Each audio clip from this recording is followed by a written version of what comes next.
लगभग 13.8 अरब साल पहले हमारा ब्रह्मांड एक बहुत ही गर्म घना बिंदु था। इस बिंदु में बहुत सारी एनर्जी थी जिसकी हम कल्पना भी नहीं कर सकते। फिर अचानक यह बिंदु फैलने लगा। इस घटना को हम बिग बैंग कहते हैं। बिग बैंग ब्रह्मांड की शुरुआत थी। यहीं से टाइम और स्पेस की भी शुरुआत हुई। इस विस्फोट के साथ ही एनर्जी, पदार्थ, समय और स्थान, ये सब कुछ अस्तित्व में आया। यह एक अविश्वसनीय घटना थी। बिग बैंग के बाद ब्रह्मांड बहुत तेजी से फैलता गया और ठंडा होता गया। शुरुआत में ब्रह्मांड इतना गर्म था कि लाइट भी सीधे ट्रैवल नहीं कर सकती थी। लगभग 3,80,000 साल बाद ब्रह्मांड इतना ठंडा हो गया कि लाइट के कण, फोटॉन्स, फ्रीली ट्रैवल कर सके। यह पहली बार था जब ब्रह्मांड पारदर्शी हुआ था। इस पहले प्रकाश को आज हम कॉस्मिक माइक्रोवेव बैकग्राउंड रेडिएशन के रूप में देख सकते हैं। यह रेडिएशन हमें शुरुआती ब्रह्मांड की एक झलक देता है। समय के साथ ग्रेविटी ने ब्रह्मांड में फैले हुए पदार्थ को एक साथ खींचना शुरू कर दिया। पदार्थ के इन गुच्छों को निहारिका कहा जाता है। निहारिका के अंदर ग्रेविटी के कारण पदार्थ आपस में टकराने लगा। यह टकराव इतना तेज था कि परमाणुओं के केंद्रक आपस में जुड़ने लगे। इस प्रक्रिया को न्यूक्लियर फ्यूजन कहते हैं। न्यूक्लियर फ्यूजन से बहुत सारी एनर्जी निकली। इस एनर्जी ने निहारिका को गर्म कर दिया और उन्हें चमकने पर मजबूर कर दिया। इस प्रकार पहले तारों का जन्म हुआ। बिग बैंग के लाखों वर्षों बाद ग्रेविटी ने तारों को विशाल समूहों में इकट्ठा करना शुरू कर दिया। इन समूहों को आकाश गंगाएं कहा जाता है। आकाश गंगाएं अलग अलग शेप्स और साइजेस में आती हैं। कुछ सर्पिल आकार की होती हैं, जैसे हमारी अपनी आकाश गंगा मिल्की वे। आकाश गंगाएं ब्रह्मांड में समान रूप से डिस्ट्रीब्यूट नहीं हैं। वे विशाल समूहों में एकत्रित होती हैं, जिन्हें आकाश गंगा समूह कहा जाता है। हमारे सूर्य का जन्म एक तारे की कहानी। यह कहानी हमें ब्रह्मांड के रहस्यों और हमारे अस्तित्व के मूलभूत तत्वों के बारे में बताती है। लगभग 4.6 अरब वर्ष पहले हमारी आकाश गंगा के एक सर्पिल भुजा में एक विशाल आणविक बादल कोलैप्स हो गया। यह बादल हाइड्रोजन, हीलियम और धूल के कणों से बना था, जो धीरे धीरे गुरुत्वाकर्षण के प्रभाव में संकुचित हो गया। इस कोलैप्स से एक प्रोटोस्टार का निर्माण हुआ, जो गर्म, चमकदार गैस का एक गोला था। यह प्रोटोस्टार धीरे धीरे और अधिक संकुचित होता गया, जिससे इसके केंद्र में तापमान और दबाव बढ़ता गया। प्रोटोस्टार के केंद्र में ग्रेविटी ने पदार्थ को इतना ज्यादा कंप्रेस कर दिया कि न्यूक्लियर फ्यूजन शुरू हो गया। इस प्रक्रिया में हाइड्रोजन के परमाणु मिलकर हीलियम के परमाणु बनाने लगे, जिससे विशाल मात्रा में ऊर्जा उत्पन्न हुई। इस प्रकार हमारे सूर्य का जन्म हुआ। यह एक महत्वपूर्ण घटना थी जिसने हमारे सौर मंडल के निर्माण की नींव रखी। सूर्य एक पीले रंग का बौना तारा है। यह तारा हमारे सौर मंडल का केंद्र है और इसके चारों ओर सभी ग्रह परिक्रमा करते हैं। यह अपनी कोर में हाइड्रोजन को हीलियम में कन्वर्ट करके एनर्जी उत्पन्न करता है। इस प्रक्रिया को न्यूक्लियर फ्यूजन कहा जाता है और यह सूर्य को अपनी चमक और गर्मी प्रदान करती है।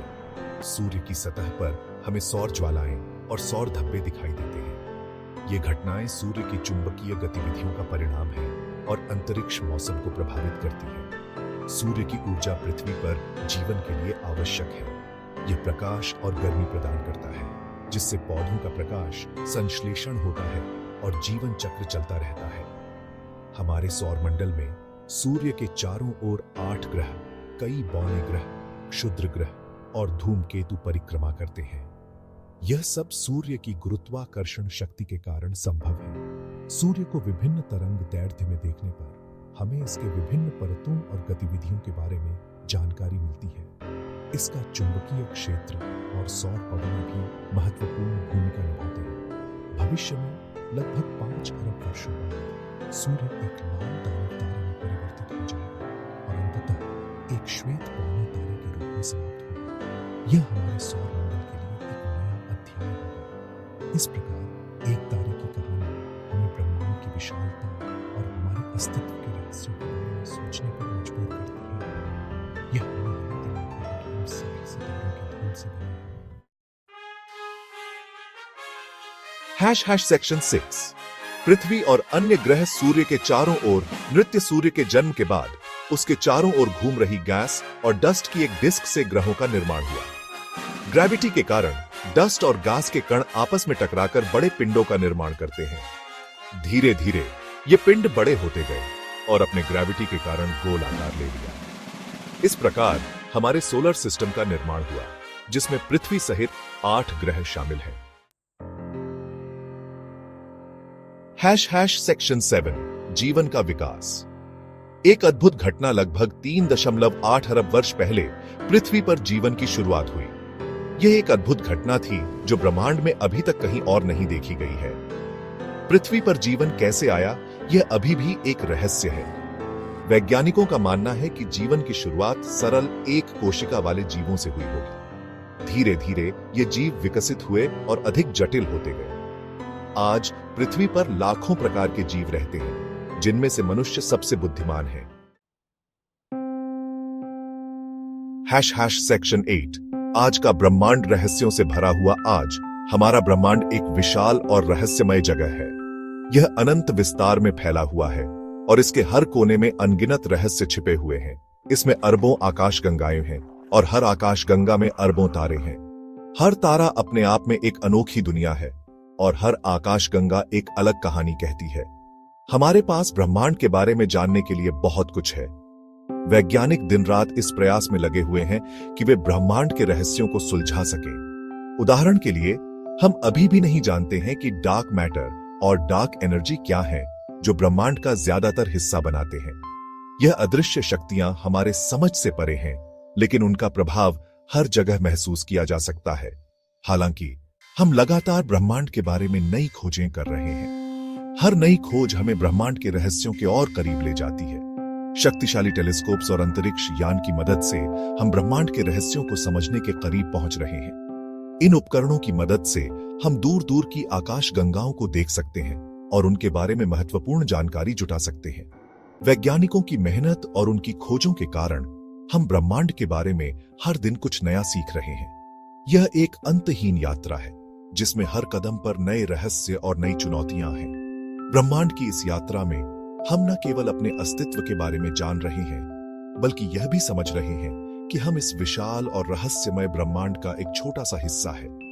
हमारी जिज्ञासा और खोज की भावना हमें हमेशा आगे बढ़ने के लिए प्रेरित करती है, और इसी भावना के कारण हम ब्रह्मांड के रहस्यों को सुलझाने के लिए निरंतर प्रयासरत हैं। इस विशाल ब्रह्मांड में हमारी पृथ्वी एक नन्ही सी बूंद है, लेकिन यह बूंद ही हमारे लिए सबसे महत्वपूर्ण है। ब्रह्मांड के रहस्यों को समझने के साथ साथ हमें अपनी पृथ्वी की भी रक्षा करनी है। अंतरिक्ष में हमारी यात्रा और खोजें हमें यह सिखाती हैं कि हम कितने छोटे हैं, लेकिन हमारी संभावनाएं कितनी बड़ी हैं।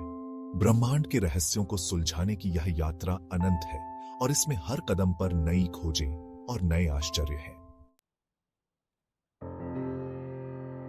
सेक्शन 9 आगे क्या? ब्रह्मांड का भविष्य। ब्रह्मांड का भविष्य क्या है? यह एक ऐसा सवाल है जिसका जवाब कोई भी नहीं जानता। हम सभी इस विशाल और रहस्यमयी ब्रह्मांड के बारे में जानने के लिए उत्सुक हैं। हालांकि वैज्ञानिकों के पास कुछ थ्योरीज हैं। ये थ्योरीज हमें ब्रह्मांड के भविष्य के बारे में कुछ संकेत देती है। कुछ वैज्ञानिकों का मानना है कि ब्रह्मांड का विस्तार हमेशा के लिए जारी रहेगा। यह विचार बिग रिप के नाम से जाना जाता है, जिसमें ब्रह्मांड की हर चीज अंततः अलग हो जाएगी। दूसरे लोग मानते हैं कि ग्रेविटी अंततः इस विस्तार को धीमा कर देगी और ब्रह्मांड वापस अपने आप में कोलैप्स हो जाएगा। इसे बिग क्रंच कहा जाता है, जिसमें ब्रह्मांड एक बिंदु पर सिमट जाएगा।